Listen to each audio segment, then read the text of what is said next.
You ever went a place that you've never been before? Whether it's just to explore, hang out with friends, or literally you just got bored and was like, hey, I want to go here. And while you're there, you might have a GPS or a map or something to tell you where you are and how to get back to point A. And then you start to realize the feeling of feeling like something's off starts to creep in. And next thing you know, you're lost. That's what this story talks about. So this story time takes place back when I was 7 years old. On this day, I was hanging out with a friend, we call him Abel. And me and him decided that it would be fun to play hide and seek in the woods at night. And these are the same woods that all of my scary stories in the woods. Yeah, this is the same woods. So I don't know what made me think that this was so smart. So we go to these woods, and at first we were just walking around.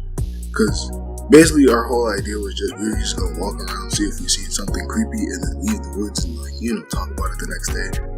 And after walking around for probably a good 20 minutes, we got bored. So Abel looked at me and was like, yo, gonna play hide and seek? And I'm like, it's only us. And he's like, yeah, it'll make it even more fun. Plus we're in the woods, which is creepy, so it'll make it even more fun. And I was like, I don't know, bro. Because mind you, I still remember the things that happened in these woods every time I went to go play. But Abel kind of peer pressured me and was like, come on, bro, don't be scared, blah, blah, blah. So I'm like, all right, I'll play in the woods with you. So we started playing hide and seek. As we're playing hide and seek, we're basically finding each other and stuff because we're not really going that far. Eventually, it gets to my turn to run and go hide and then, able to go seek. So I was like, look, we keep finding each other, so I'm gonna go a little farther. Abel's like, what do you mean? I'm like, I'm gonna go a little farther into the woods so that way it's harder for you to find me. So he's like, okay, just don't get lost. That was my first mistake. I should have just kept the game the way it was, but we had the little boundaries because I got lost, as you know. So I started to run and I started running just straight. Literally, I just started running straight. And as I'm running straight, I made a couple turns and stuff. And before I knew it, just like in the beginning, that feeling of I don't know where I am, I don't know where I'm going, that anxiety rising, yep, I basically told myself, Jay, you're lost. So once I realized that I was lost, I was like, alright, how do I get back? And I was like, I just go straight. Mind you, when I said I went straight with a couple of turns, I meant it. So I started going back the way that I came from, but because I made the couple turns, I wasn't going the exact way that I came from. I was basically going towards the way, but I would have to make those same couple turns to get back. So as I'm walking, thinking to myself, wow, you're a real idiot. He told you not to get lost. And you knew that it was very easy to get lost. Why did you do this? So as that's going through my head, it's also going through my head, what if that guy's back? What if someone's gonna kidnap me? What if Abel never finds me? And then, that anxiety starts building up and stuff like that. So I started low-key panicking. And then I just heard this crackle of leaves, and I immediately just stopped, even just stopped breathing and everything. I just stopped and I started looking around. Mind you, we had one flashlight, and that one flashlight happened to be in the hands of Abel.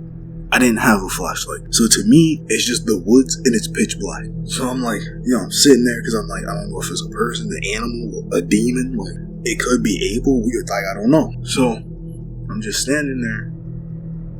And then I felt something brush by my leg, and I just turned around and bolted. Just straight up turned around and just started booking it back to the original place that I was at. And I'm running. And eventually I start to see buildings. So I'm alright, I must be close to my neighborhood.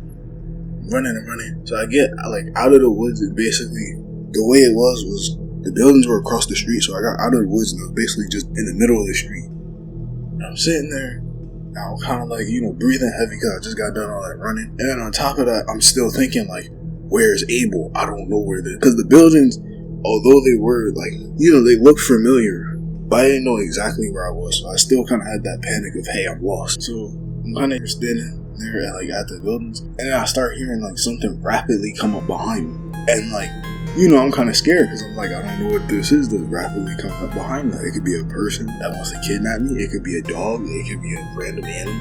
And I turn around, and none other than Abel's behind me. He basically stops running, kind of puts his hands on his knees and breathes heavy. And he's like, bro, why did you run away when I found you? And I was like, what do you mean? So basically, when I heard that crackle of the leaves, that was Abel. He just had his light off to basically scare me. So when I went to go run, he cut his light on and started running after me. So I basically got scared for no reason. After that, it was like, look, I know where my house is from here. I should go home. So we went to his house and decided to just play video games for the rest of the night because playing in the woods was just not a smart idea. If you guys enjoyed that story time, make sure you smash the like button, turn on post notifications, subscribe. Hopefully you guys did enjoy. And I'll see you guys in the next video. Whoa.